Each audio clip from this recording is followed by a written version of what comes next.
is important to remember that while a stroke happens all of a sudden, the changes which take place in your blood vessels, which eventually lead to that stroke, probably start a good 20 years before that actual stroke. And so it is important to make lifestyle and dietary changes to try to prevent getting that stroke in the first place. Number one would be a DASH style diet, which has been shown to reduce blood pressure.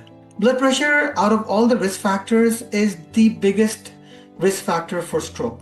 We talk about LDL cholesterol, weight, sedentary lifestyle. There are a lot of factors we talk about, but blood pressure is the most powerful for a stroke. Just like LDL cholesterol appears to be the most powerful risk factor for a heart attack, blood pressure appears to be the most powerful factor for a stroke. Of course, they're relevant for both conditions, but there appears to be a skewing of how blood pressure is more relevant for a stroke, while LDL cholesterol is more relevant for heart attack. So what is the DASH diet? DASH diet is produced by the NIH, National Institute of Health.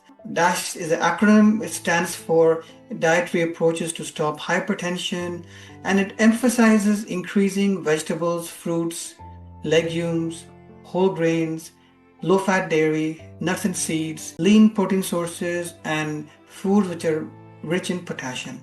In addition, it also aims to increase magnesium and calcium through your diet. At the same time, what you're trying to reduce is sodium intake, ultra-processed foods, sugary drinks, refined carbs, saturated fats, deep-fried foods, and excessive restaurant-style eating.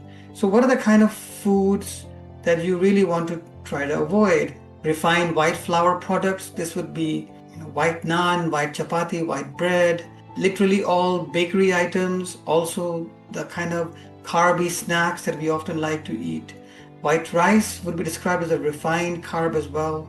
Brown rice is a whole intact carb, but not white rice. Fried snacks, bakery products, solid fats like butter, ghee, lard, processed meats particularly. Well, we know that red meats are bad for us because they contain saturated fat, but even deli healthy meats or lean meats like turkey, chicken, when they are processed, often they have a lot of salt.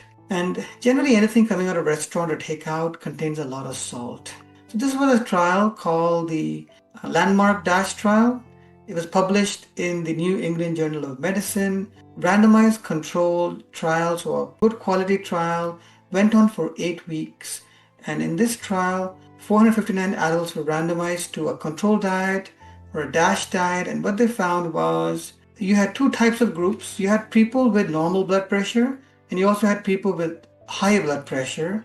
In the group with normal blood pressure, the DASH diet reduced their systolic, which is the top number, by 5.5, and diastolic, which is the smaller bottom number, by 3 millimeters of mercury. But in those clients who had high blood pressure, the DASH diet reduced the systolic by 11.4 millimeters of mercury and the diastolic by about 5.5 millimeters of mercury.